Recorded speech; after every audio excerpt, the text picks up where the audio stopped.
Madam President, members of the Court, I'll be making 3 introductory points on Bolivia's counterclaims before handing over to Professors Boisson de Chazorn and McCaffrey, who will be looking in a little more detail at Bolivia's counterclaims 1 and 2. Chile's agent, Professor Fuentes Torrijos, will then close. First point. On the screen,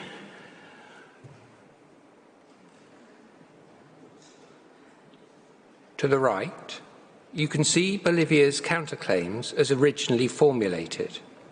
In brief terms, counterclaim A, the channels are Bolivia's, as if it could be otherwise. Counterclaim B, hence the so-called artificial flow, is Bolivia's, a legal non sequitur, if ever there was one. And counterclaim C, hence Chile must pay. These claims were the flip side of and predicated upon Bolivia's central legal thesis that the so-called artificial flows were excluded from the usual customary international law rules that apply to international watercourses. Against that legal backdrop, it could be claimed, however unconvincingly and implausibly, that Bolivia had sovereignty over the artificial flow, and that Chile had to enter into an agreement for compensation with respect to their use. The counterclaims thus fitted hand in glove with Bolivia's declarations sought in response to Chile's claim.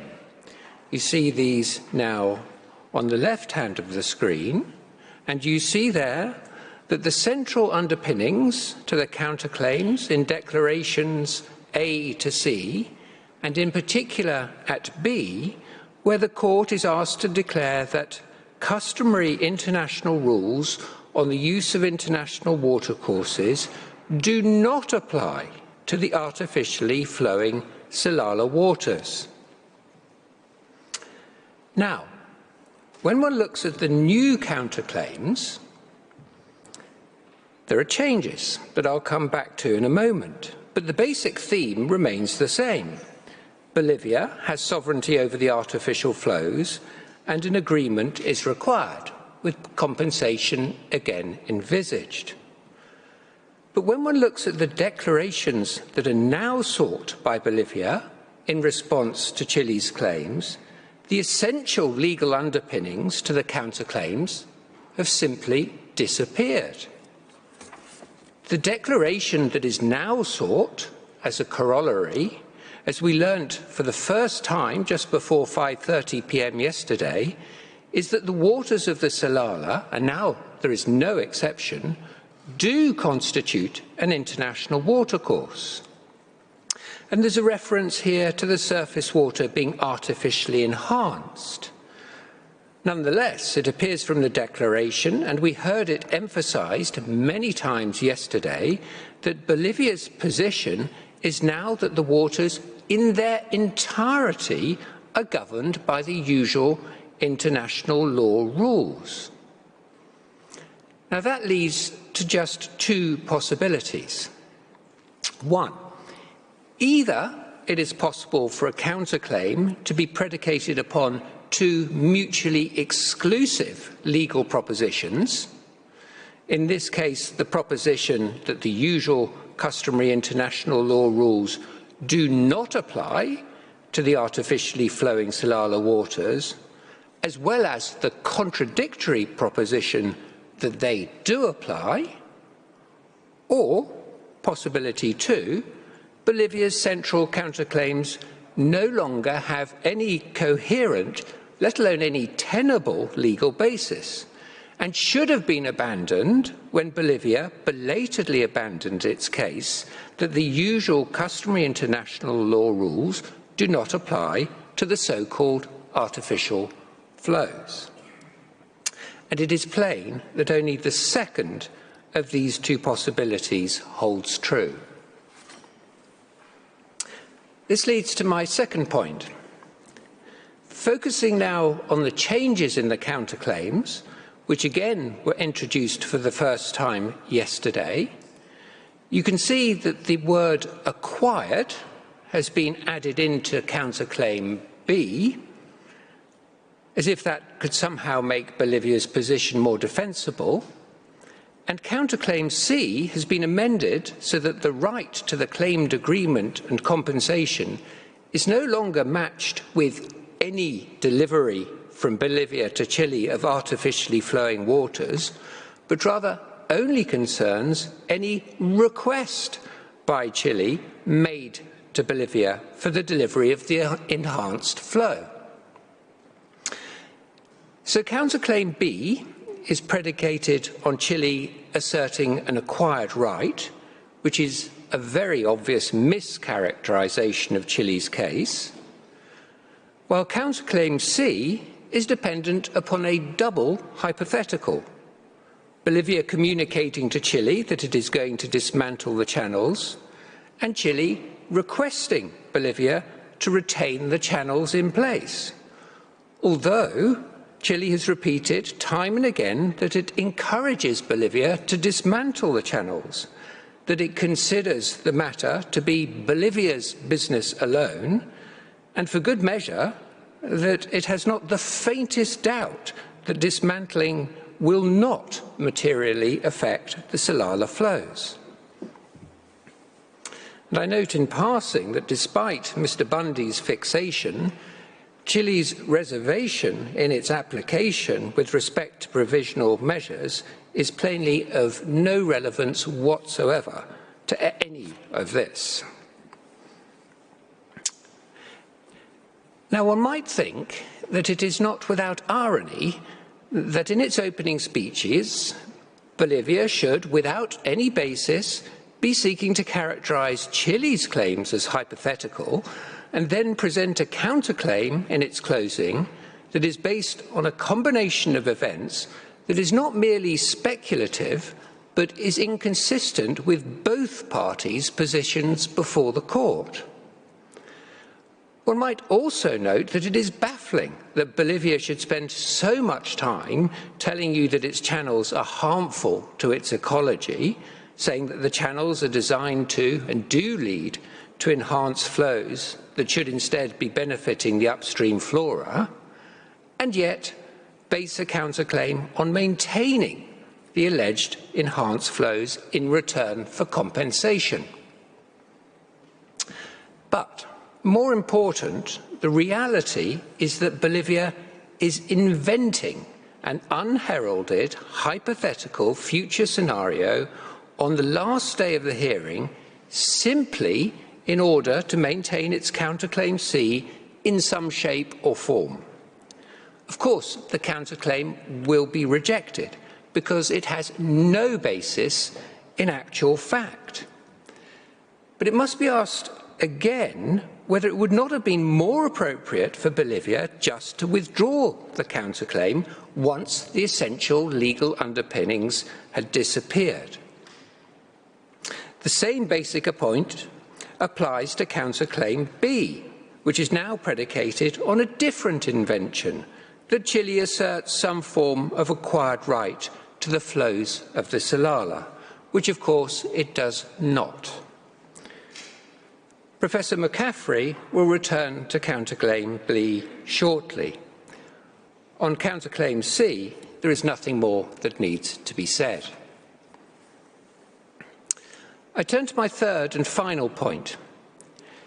It's important not to lose sight of the fact that Bolivia's counterclaims have never had any tenable legal basis. It was never tenable to claim that an upstream state could extract groundwater that is part of a free-flowing international watercourse, call it artificial flow, and claim sovereign rights and rights to control and payment with respect to that flow. In respect of this central defect, the counterclaims were always truly the mirror image of Bolivia's untenable defences to Chile's principal claims. Just as with those defences, during this hearing, Bolivia has been repackaging and rewriting its counterclaims, but in doing so has merely highlighted that they always lacked any legal merit. And again, just as with Bolivia's defences, Bolivia was saying yesterday If Chile can only give us such and such a clarification X or Y, or if the court can only recognise that Chile in fact agrees with us on points U, V and W, the court will see that the parties are agreed on our counterclaims and there is no real dispute. But this is all just a way of Bolivia trying to avoid the consequences of its retreat from the case that it had brought.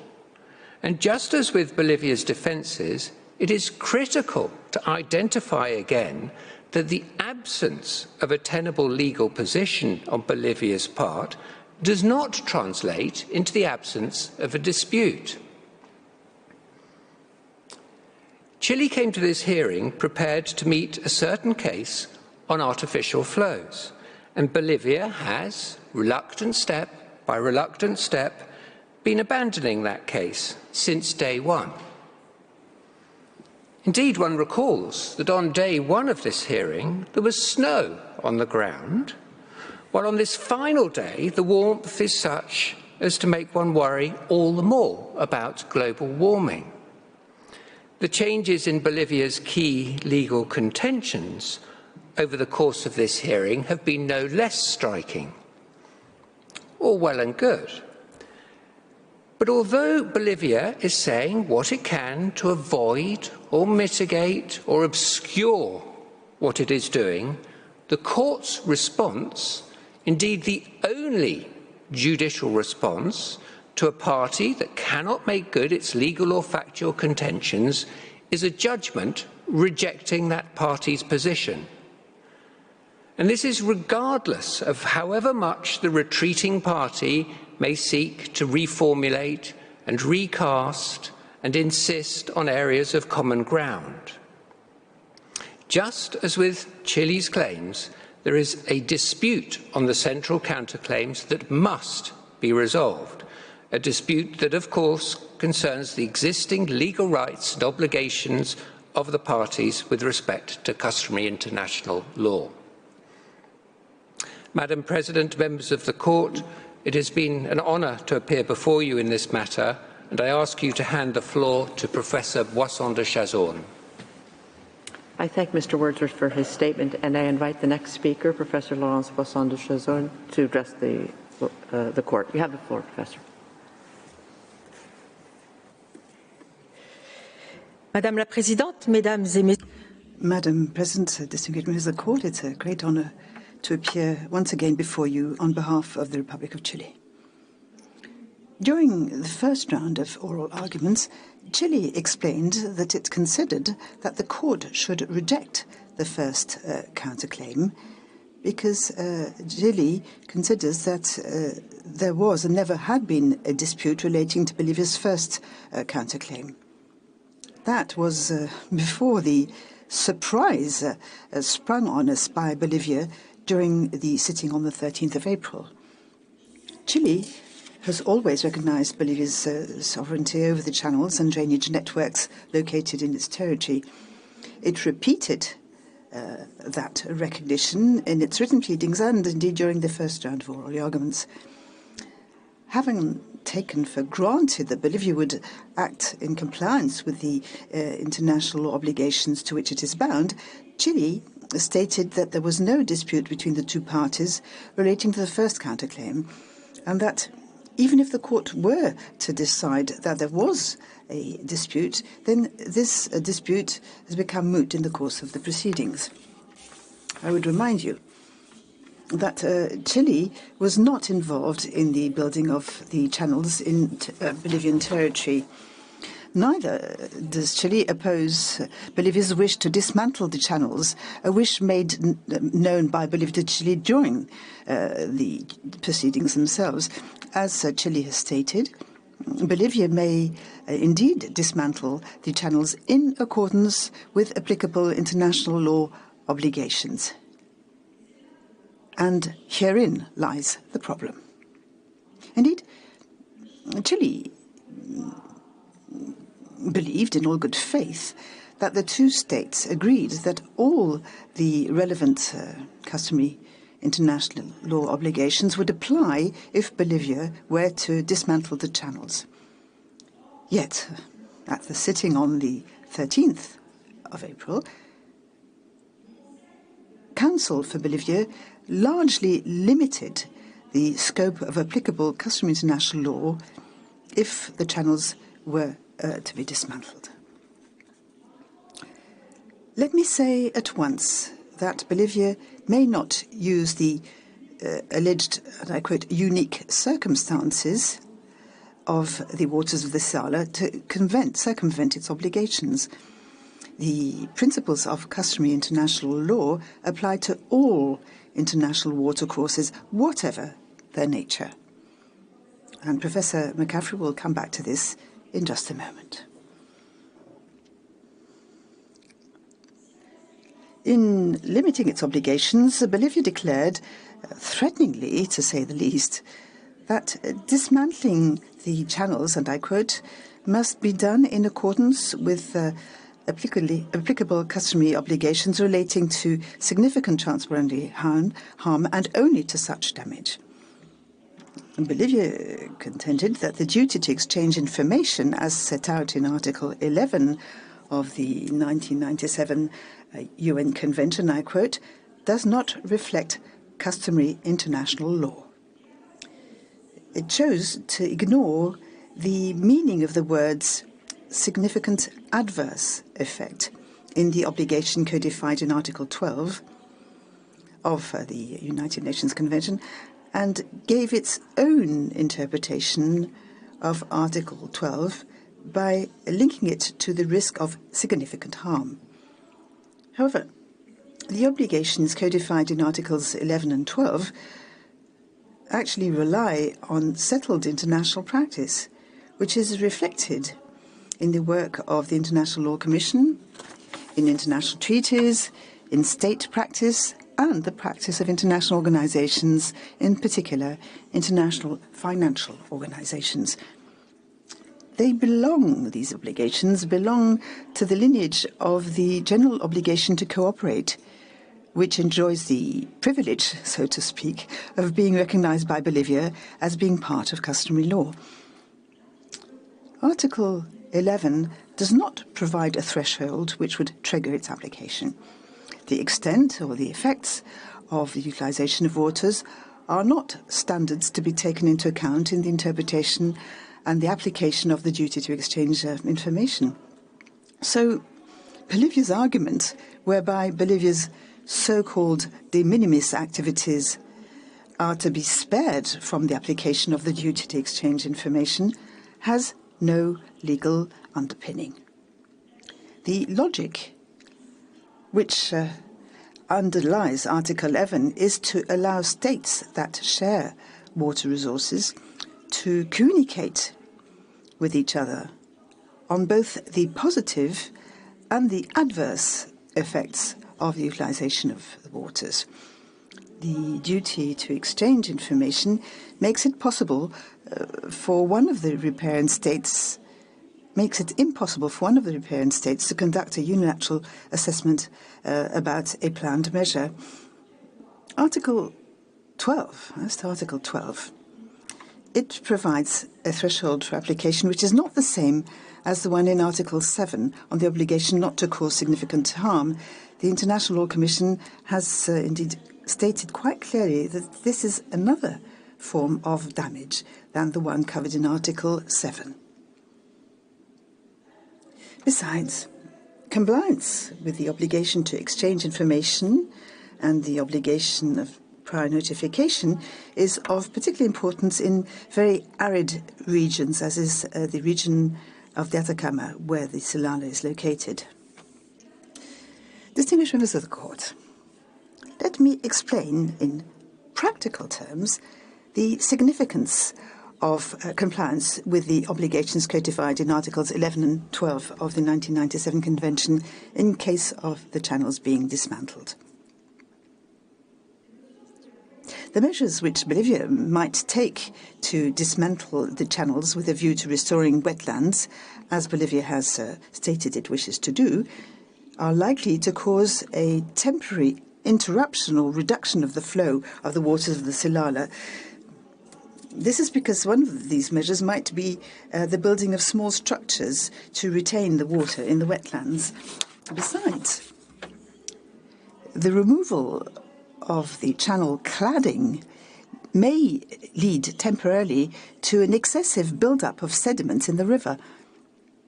And although Chile expects Bolivia to take appropriate mitigation measures, such an operation does mean that excessive amounts of sediment may flow downstream and harm downstream ecosystems and users. Chile must be informed of such measures, in particular the dates and methods used for dismantling the channels, so as to take all appropriate preventive and mitigating measures.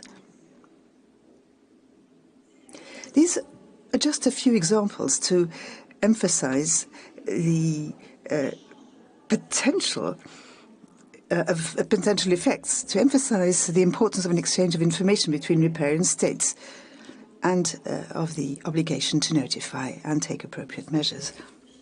Chile repeats that Bolivia's sovereign right to dismantle the channels must be exercised in compliance with all the principles of customary law applicable to international watercourses, including the obligation to cooperate, which is included in the obligations codified in Articles 11 and 12 of the United Nations Convention of 1997. Distinguished members of the Court, Chile considers that there is no dispute between the two parties with respect to the first counterclaim, assuming, that is, that Bolivia complies with its obligations. Even if the court were to determine that there is a dispute, this dispute has become moot in the course of the proceedings, insofar as it pertains to the sovereignty over the channels. However, Bolivia's first counterclaim must be rejected if Bolivia does not comply with its obligations, those to which it is bound international law. This concludes my submission. I would like to thank the Court for your kind attention. Madam President, may I ask you to now give the floor to Professor McCaffrey. I thank Professor Bossand-de-Chazorn for her statement, and I now give the floor to Professor Stephen McCaffrey. You have the floor, Professor.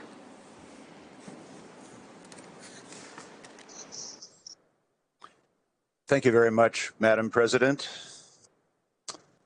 Madam President, distinguished members of the Court, good afternoon. My task today is to show why the Court has found that Bolivia's second counterclaim remains untenable. Madam President, members of the Court, in its counterclaim B, the second counterclaim, Bolivia now asks the Court to adjudge and declare that, quote, Bolivia has sovereignty over the artificial flow of Silala waters, engineered, enhanced, or produced in its territory, and Chile has no acquired, this word was added by the agent of Bolivia yesterday, Chile has no acquired right to that artificial flow, end of quote. In an earlier pleading, I addressed Bolivia's arguments with regard to its counterclaim B, and I will do my best not to repeat what I said on that occasion. However, to address Bolivia's pleading, I must lay the groundwork because Bolivia continues to vacillate on this counterclaim to the extent that one can't really determine exactly what Bolivia's position is at any given moment. Mr. Wordsworth has already explained the overall significance of Bolivia's changes in position. In its pleadings before you on Monday and Tuesday, and again yesterday, Bolivia has retreated from the position that it has sovereignty over the artificially enhanced flow. Yet, it still has not withdrawn its second counterclaim, which I have just read to you. This requires Chile to answer once more. There's little left to say about Bolivia's counterclaim B, but just when we think the misbegotten idea of sovereignty over artificial flows has been unceremoniously consigned to the dustbin, it reappears in the recycle bin. Bolivia's case is becoming curiouser and curiouser, and one feels a bit like Alice in Wonderland trying to make sense of it all. But this much is pellucidly clear. The court must deny Bolivia's second counterclaim because it is wholly unfounded. Madam President, distinguished members of the court, as Mr. Wordsworth has made abundantly clear, Bolivia has changed its position drastically over the course of these hearings. As to counterclaim B, Bolivia doesn't seem to be able to decide whether it has sovereignty over the artificial flow or not. Yesterday, we witnessed more of the Bolivian volte-face, but also more confusion as to its claim of sovereignty over the so-called artificial flow of the Silala. Instead of claiming sovereignty over the artificial flow of the Silala, as it once had, and which is what counterclaim B actually says, Bolivia now says it claims sovereignty only over the artificial works in its territory. Mr. Bundy on Monday offered the following explanation of Bolivia's counterclaim B, and this is a rather long quote. Quote, this counterclaim is twofold. First, as a consequence of Bolivia's sovereignty over the channel works and its entitlement to dismantle those works, Bolivia has the sovereign right to decide whether the enhanced or artificial surface flow produced by those works will be maintained or whether it will cease to exist because the works are removed, for example, to protect and restore the wetlands. That is what is meant by the reference to Bolivia's sovereignty over the enhanced flow. A rather tortured explanation and not consistent either with what the words were originally intended to mean or with the words as they are now on the page, but okay. Continuing the quote from Mr. Bundy. Second, given that Bolivia has the right to decide whether to dismantle the infrastructure, Chile has no acquired right to the enhanced flow produced by that infrastructure indefinitely into the future. End of quotation. Of course, Chile has never claimed an acquired right to the so-called enhanced flow, or more pertinently to the current flow of the Silala, whether indefinitely into the future or otherwise. But again, okay. The takeaway from this explanation by Mr. Bundy is that it constitutes a stunning reversal of position by Bolivia. We're essentially told to disregard its earlier claim of sovereign rights in the artificially enhanced flow, but given the ease with which Bolivia gave up its claim to sovereignty over the artificial flows, one had to wonder whether it could not just as easily succumb anew to the siren song of sovereignty. And that, Madam President and distinguished members of the court, is precisely what Bolivia did. This volte-face was in fact executed a head-snapping 2 times in the same session.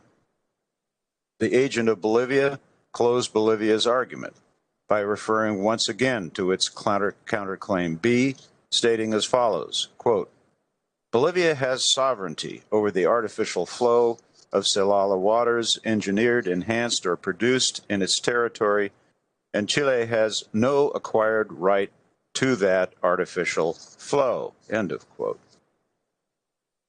All this leaves one to wonder, in the end, what exactly Bolivia is asserting with regard to the artificial flow, as it calls it. It appeared as though Bolivia had retreated from asserting sovereignty over the flow of the Silala, a shared international watercourse, only for them to contradict themselves and boldly claim, quote, sovereignty over the artificial flow of Silala waters, end of quote. Madam President, distinguished members of the court, we must address the reality of this situation, that there is no international agreement between the parties governing the Silala, despite some efforts to the contrary. The upstream channel works in Bolivia do exist as of now, though Bolivia may remove them in the future, and the waters of an international watercourse, the Silala, flow through them. Bolivia attempts to confuse us by conflating the artificial works in its territory and the flow of the waters of an international watercourse. In this situation, customary international law governs, and as shown in my previous presentations, the customary international law of international watercourses, as reflected in the 1997 United Nations Convention, is perfectly capable of governing and does govern the relations between the parties in respect of the Silala watercourse. Silala is an international watercourse. Customary international law applies to all of the waters of the Silala. Bolivia cannot claim sovereignty over a portion of the waters of a shared international watercourse that would otherwise flow to Chile as groundwater, minus a small change due to evaporation. The novel distinctions invented by Bolivia in this case between artificial and natural flows, as well as the term international watercourse whose surface flow has been artificially enhanced, possess no legal significance and do violence to the law of international watercourses. The same applies to the new references to so-called enhanced flows. They therefore cannot be relied on and must be rejected.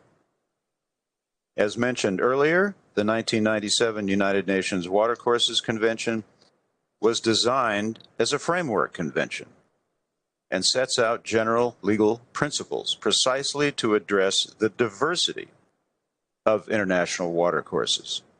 As the ILC's commentary explains, creating the 1997 UN Watercourses Convention as a framework agreement also took into account, quote, the difficulty, as revealed by the historical record, of reaching such agreements relating to individual watercourses without the benefit of general legal principles concerning the uses of such watercourses.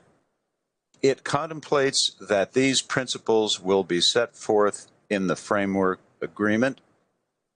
This approach has been broadly endorsed both in the Commission, the International Law Commission, and in the Sixth, or Legal, Committee of the General Assembly, end of quote. Customary international law applies, governs with the clarity of its key principles, and leaves no space for the miasma that is Bolivia's counterclaim B.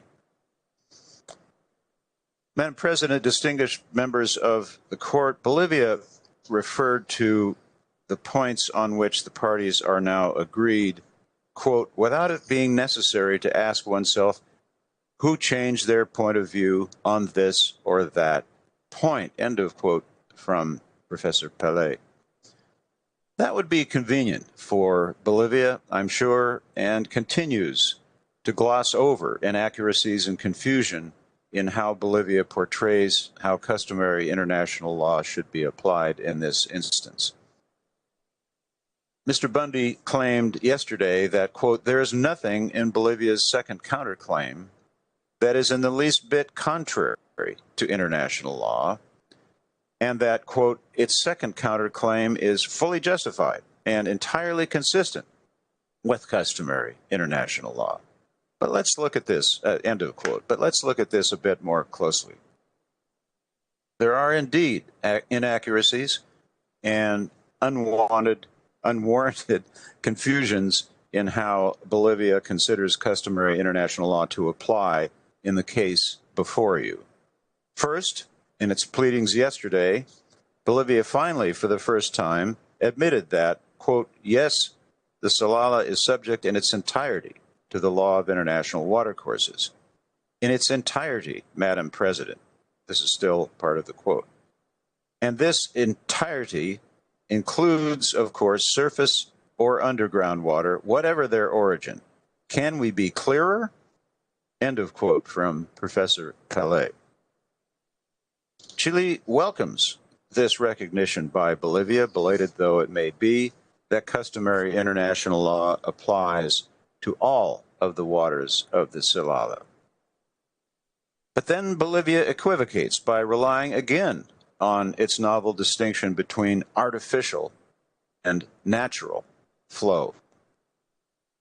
Mr. Bundy stressed yesterday that, quote, the plain fact is that in the specific circumstances of this case, there is a distinction between the natural surface flow of the Silala in Bolivia's territory and the enhanced flow, end of quote. Despite agreeing that the Silala is an international watercourse, Professor Eckstein stated that, quote, it is not enough to characterize the Silala solely as an international watercourse. Rather, it must be characterized as an international watercourse with artificially enhanced surface flows, end of quote. Bolivia provides no legal basis for this distinction whatsoever. Bolivia again claims that the Silala is, quote, unique, extraordinary, and singular. These are all quotes, stating that, quote, this is not your average international watercourse, end of quote, as if there were such a thing. Professor Eckstein continued, quote, of course, Chile would have you believe that the Silala is simply just another watercourse traversing yet another international frontier. Nothing could be further from the truth, end of quote. But, Madam President, despite Bolivia's portrayal of the Silala as being alone in its uniqueness among international watercourses, the Silala is in fact quite normal in the fact that it is exceptional. Watercourses the world over are unique in their specific contexts, demands, developments, and physical characteristics. These considerations were taken into account and provided for by the International Law Commission in preparing its draft articles that formed the basis of the negotiation of the 1997 Watercourses Convention. The ILC's solution, as will be recalled, was the framework agreement approach of what became the 1997 Convention. Bolivia's insistence that, quote, it is not enough to characterize the Silala solely as an international watercourse, rather it must be characterized as an international watercourse with artificially enhanced flows, end of quote, does not reassure Chile. On the contrary, it appears that Bolivia is maintaining its argument that there is a, quote, legal relevance to the distinction, end of quote. The distinction between natural and artificial flows. This was reflected again when the agent for Bolivia yesterday requested the court to reject all of Chile's submissions, including submission A, according to which, quote, the Silala River system, together with the subterranean portions of its system, is an international watercourse, use of which is governed by customary international law, end of quote. But then Bolivia requests the court to adjudge and declare that, quote, the waters of the Silala constitute an international watercourse whose surface flow has been artificially enhanced, end of quote. Madam President, as I've stated previously and my colleague Professor Boisson Chazorn underlined on Monday, there's no basis in international law for distinguishing between natural and artificial flows. Yet Bolivia continues to pursue the Sisyphean task of attempting to draw a distinction between the two. You'll recall, Madam President, that this novel idea of an artificial flow was first introduced by Bolivia after Chile filed its application in an attempt to claim exclusive sovereignty over some portion of the flow of the Silala River, all of which it had claimed sovereignty over earlier. Despite Bolivia's volte-face on its claim of exclusive sovereignty over the artificial flow, the vestige of this idea of artificial flow remains in Bolivia's last oral pleadings before you and must be clearly rejected by the court. In further redefining the role of customary international law in interstate relations, Bolivia, in its pleadings before you yesterday, argued that, quote, customary international law only lays out general principles, which, in the case of a disagreement between riparian states, must be implemented by a watercourse agreement, taking fully into account the particular characteristics of the river concerned, end of quote. Bolivia here mischaracterizes the law of international watercourses by referring to an obligation to conclude an agreement, and wrongly insinuates that customary international law would not be enough to regulate disputes concerning the Salala. In Bolivia's opinion, this obligation to conclude an agreement should also be understood in the sense that, quote, the modalities of an equitable and reasonable utilization of the waters of the Salala, these modalities will have to be subject to a future agreement if, as it is allowed to do so, Bolivia decides to make use of them, whether it dismantles the canalization or not. End of somewhat awkward quote. Bolivia is thus claiming that the Salala will have to be subject to a future agreement if Bolivia decides to make use of the waters. This is a misunderstanding of the law of international watercourses and of customary international law more generally. In fact, the ILC pointed out in its commentaries to the draft articles that, quote, watercourse states are not under an obligation to conclude an agreement before using the waters of the international watercourse. To require conclusion of an agreement as a precondition of use would be to afford watercourse states the power to veto a use by other watercourse states of the waters of the international watercourse by simply refusing to reach agreement. Such a result is not supported by the terms or the intent of Article 3, nor does it find support in state practice or international judicial decisions. End of quote.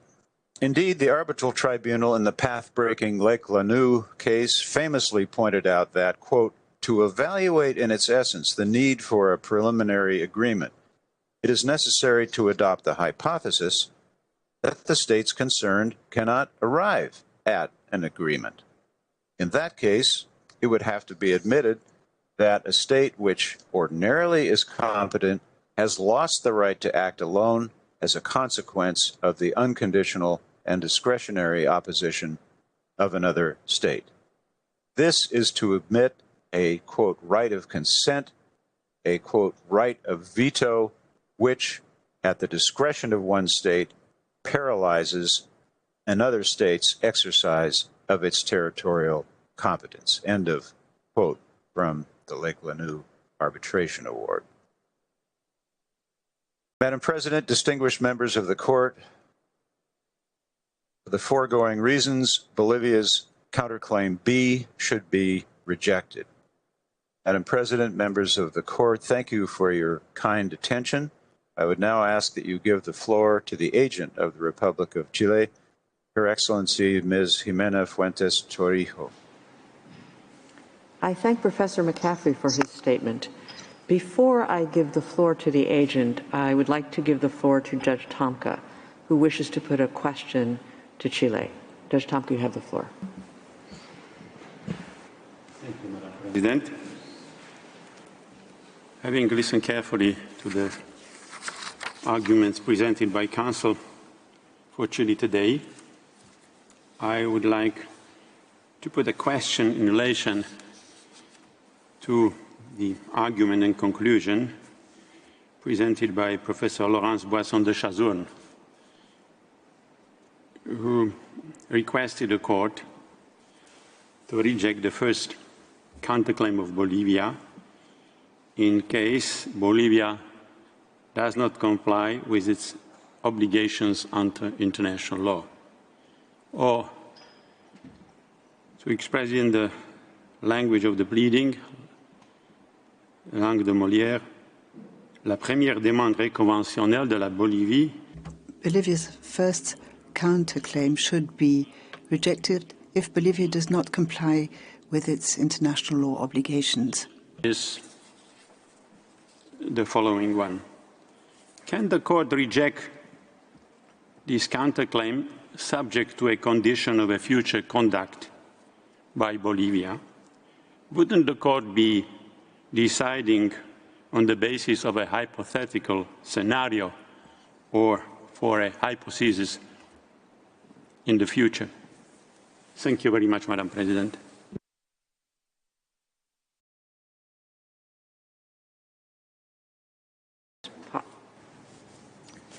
I thank Judge Tomka. The written text of the question will be communicated to the parties as soon as possible. And at the same time, the parties will be informed of the time and date by which Chile is to provide its written reply, as well as the date and time by which Bolivia is asked to provide any comments that it may wish to submit. With that, I now give the floor to the agent of Chile, Her Excellency Ms. Jimena Fuentes Torrijos. You have the floor, Your Excellency.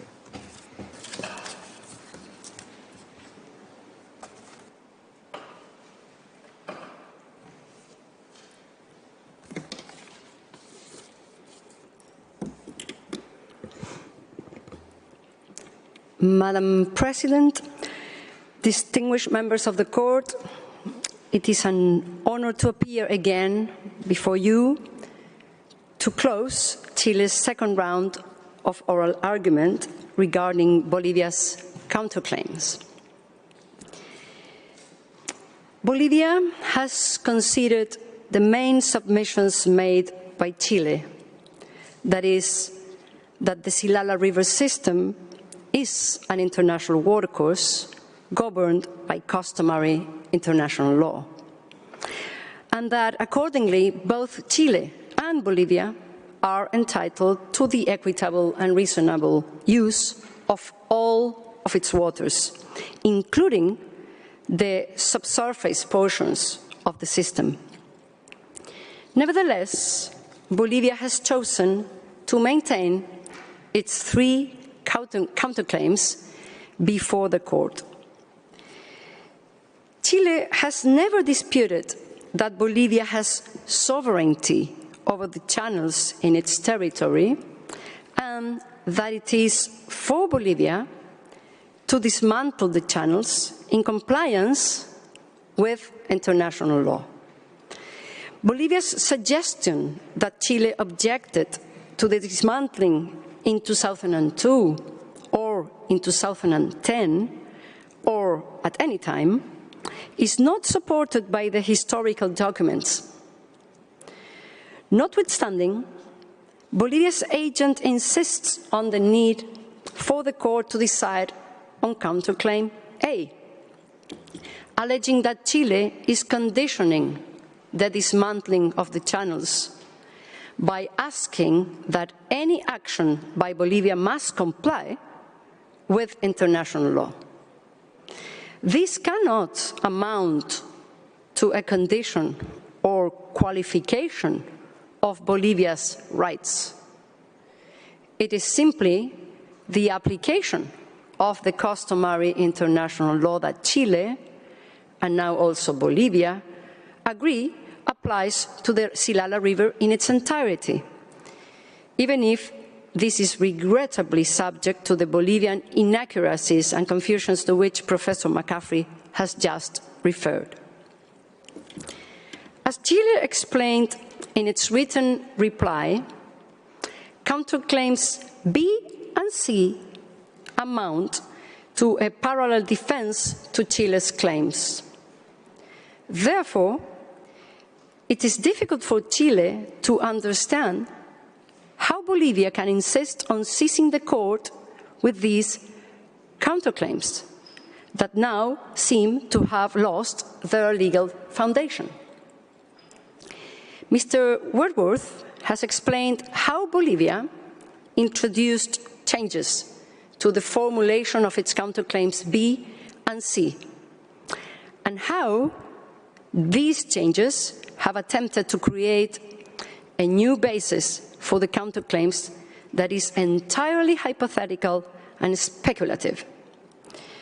Under claim B, Bolivia states that Chile has no acquired right to the so-called artificial flow.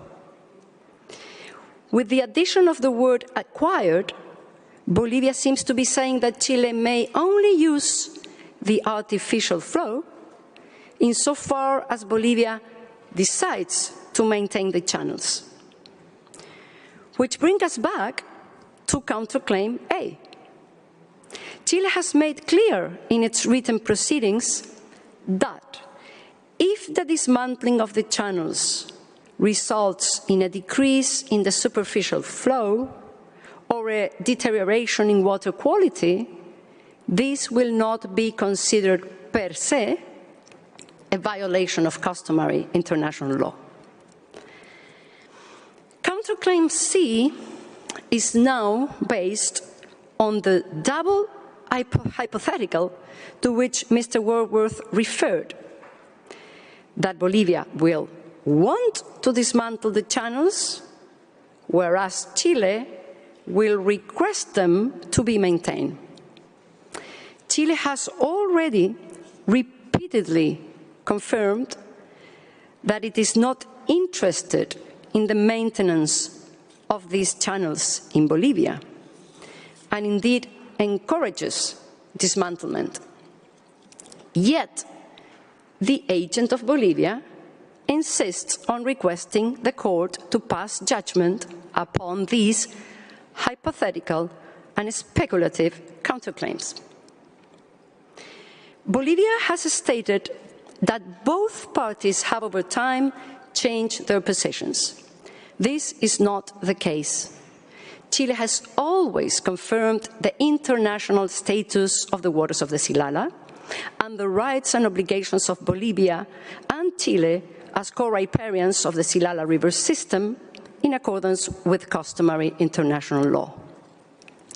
By contrast, Bolivia has changed position on the fundamentals of its legal case, going back and forth from their position prior to 1999, when they recognized the shared nature of the Silala, to the complete denial of the Silala's international status afterwards, from the invention of the distinction between naturally and artificially flowing waters during the written proceedings, to disavowing their own creation during this hearing. Even so, yesterday, Bolivia's agent requested the court to adjudge and declare Bolivia's counterclaims B and C, and by extension, its defenses to Chile's claims that still rely on the distinction between natural and artificial flow. It also questions the extent to which its actions with respect to the Silala River system in Bolivia are subject to customary international law under counterclaim A. Bolivia's way of proceeding explains why Chile has come before the court to obtain legal certainty with respect to the status and use of the waters of the Silala. When it became clear during the written presentations that Bolivia conceded that the Silala River is an international watercourse, Chile reached out to Bolivia to attempt to reach an agreement. After hearing Professor Pelé yesterday, it is even more difficult to understand that Bolivia decided to ignore Chile's 2019 proposal, but it did so. Bolivia's counterclaims have extended unnecessarily the dispute before this court. They are based on the same false premises as Bolivia's defenses to Chile's claims, and therefore must be dismissed in its entirety.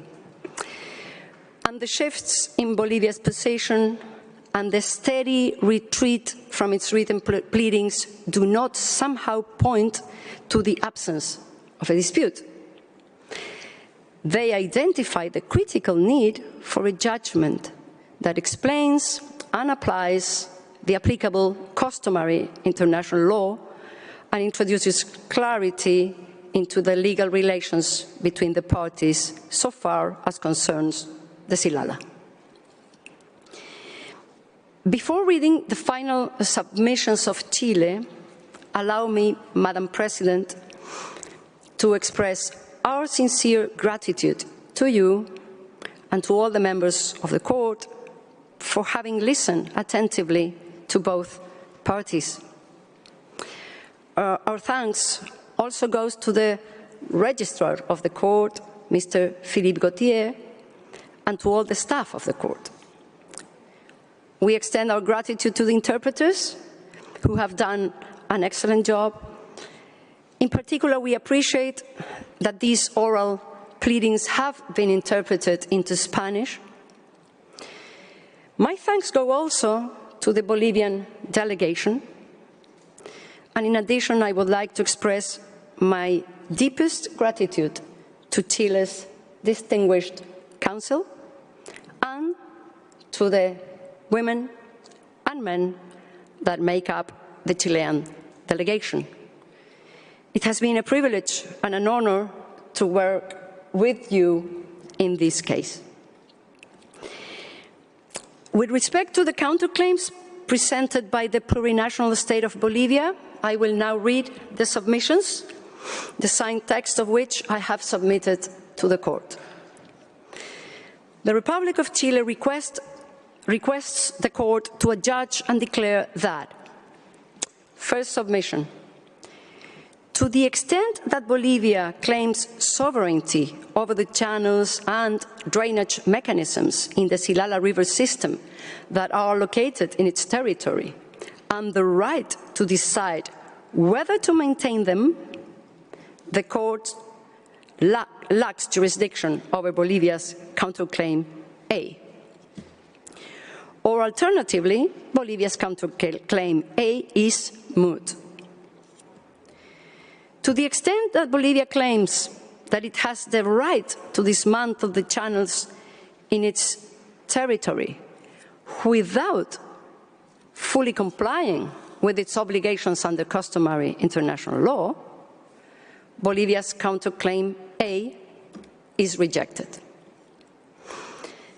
Second submission, Bolivia's counterclaims B and C are rejected. Thank you for your kind attention. I thank Your Excellency. The Court takes note of the final submissions that you have just read on behalf of Chile on the counterclaims of Bolivia.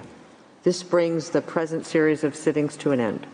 I would like to thank the agents, counsel, and advocates of the two parties for their statements, as well as the experts called by the parties for their cooperation. In accordance with the usual practice, I shall request both agents to remain at the Court's disposal to provide any additional information the Court may require. With this proviso, I declare closed the oral proceedings in the case concerning dispute over the status and use of the waters of the Silala, Chile versus Bolivia. The Court will now retire for deliberation. The agents of the parties will be advised in due course as to the date on which the Court will deliver its judgment. Since the Court has no other business before it today, the sitting is declared closed.